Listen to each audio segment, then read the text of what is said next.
Sir ನಂಗೆ ಭಾಳ ಖುಷಿಯಾಗುತ್ತೆ. ಅಂದರೆ ನಾನು ಆ ಥರ ಅಂದ್ಕೊಂಡಿರ್ತಿಲ್ಲ. ಈ ಥರ ಮಟ್ಟಕ್ಕೆ ಬೆಳಿತೀನಿ. ಅದೇನಂದ್ರೆ ಸರ್ ನಾನು ಚಿಪ್ಸ್ ಪಾಪ್ಕಾರ್ನ್ ಮಾರ್ತೀನಲ್ವಾ, ಒಂದು ಸುಮ್ಮನೆ ಅದು ಕನ್ನಡ ಹತ್ರಲ್ಲೇ ಒಂದು ಡ್ಯಾನ್ಸ್ ಹೊಡೆದೆ ಶಿವರಾಜ್ ಕುಮಾರ್ದು.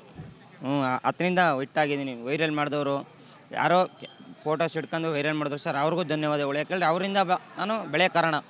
ಈಗ ವೀಡಿಯೋ ಮಾಡು ಫೇಸ್ಬುಕ್ ಇನ್ಸ್ಟಾಗ್ರಾಮ್ಗೆಲ್ಲ ಹಾಕಿದ್ದು ಅವರೇ. ಅವರಿಂದ ತಾನೇ ಬೆಳೆ ಕಾರಣ. ನಾನು ಗುರ್ತಿಸ್ತಾರೆ. ಈಗ ಹೋದ್ರೆ ಎಲ್ಲೇ ಹೋದ್ರೂ ನಾನು ಮಾತಾಡ್ಸೋರೆ ಖುಷಿಯಿಂದ. ನಂದಕುಮಾರ್ ಜಿನೇನು ಬಾಪ, ಹ್ಞೂ ಅಣ್ಣ ಬರ್ತೀನಣ್ಣ, ಬಂದ್ಯಾಕ ಹೇಳಕ್ಕ ಅಂತ ಆ ಥರ ಮಾತಾಡ್ತೀನಿ. ಈಗ ಪುಣ್ಯವರು ನಿಮ್ಮ ಜೊತೆ ಸೇರಿ ಡ್ಯಾನ್ಸ್ ಮಾಡಿದ್ರು, ಅವ್ರಿಗೆ ಏನು ಹೇಳ್ತಾರೆ? ನಿಮ್ಗೆ ತುಂಬ ಸಪೋರ್ಟ್ ಮಾಡಿದ್ರು ಸರ್ ಪುಣ್ಯವರು ನಮ್ಮನ್ನ ಹಾಕ್ಕೊಂತಾರೇ ನಾನು ನೋಡಿರೋದು. ಯಾವತ್ತೂ ನಾನು ಯಾವ ಥರ ಯಾರು ಕೆಟ್ಟ ರೀತಿಲಿ ನೋಡೋಕೆ ಹೋಗಲ್ಲ. ಯಾಕೆ ನಮ್ಮ ಮನೇಲಿ ಹೆಣ್ಮಕ್ಳಿಲ್ವಾ, ನಾವು ಆ ಥರ ತಪ್ಪು ತಿಳ್ಕೊಬಿಟ್ರೆ ನಮ್ಮ ಮನೇಲಿ ಹೆಣ್ಮಕ್ಳಿದೆ, ಅದು ಅವರು ನಮ್ಗೆ ಪುಣ್ಯವರು ನಮಗೆ ಹಾಕ್ಕೊಂತಾರೇ ಸಂಬಳ. ನಾವು ಎಷ್ಟೋ ಜನ ಕಮೆಂಟ್ ಆಗ್ತಾರೆ ನಿಮ್ಮ ಇನ್ಸ್ಟಾಗ್ರಾಮ್ ಇದರಲ್ಲೂ, ನೀವು ಡ್ಯಾನ್ಸ್ ಕ್ಲಾಸ್ ಹೋಗ್ತೀರಾ ಅನ್ಸುತ್ತೆ, ಎಷ್ಟು ಚೆನ್ನಾಗಿ ಡ್ಯಾನ್ಸ್ ಮಾಡ್ತಾರೆ, ಡ್ಯಾನ್ಸ್ ಕ್ಲಾಸ್ ನಾನು ಈ ಥರ ನಾನು ಸುಳ್ಳು ಹೇಳೋದವರು. ಯಾಕೇಳಿ ನಾನು ಹುಟ್ಕಲಿಂದ ಡ್ಯಾನ್ಸ್ ಕ್ಲಾಸ್ಗೆ ಹೋಗಿಲ್ಲ. ನಾನು 15 ವರ್ಷದಿಂದ ವ್ಯಾಪಾರ ಮಾಡ್ತೀನಿ ಬಸ್ ಸ್ಟ್ಯಾಂಡಲ್ಲಿ. ನಾನು ದುಡಿಬೇಕು, 10 ರೂಪಾಯಿ ದುಡಿದ್ರು ಸರ್ ನಿಮ್ಮದೇಗೆ ಮನೆಗೆ ಹೋಗ್ತೀನಿ ಸರ್.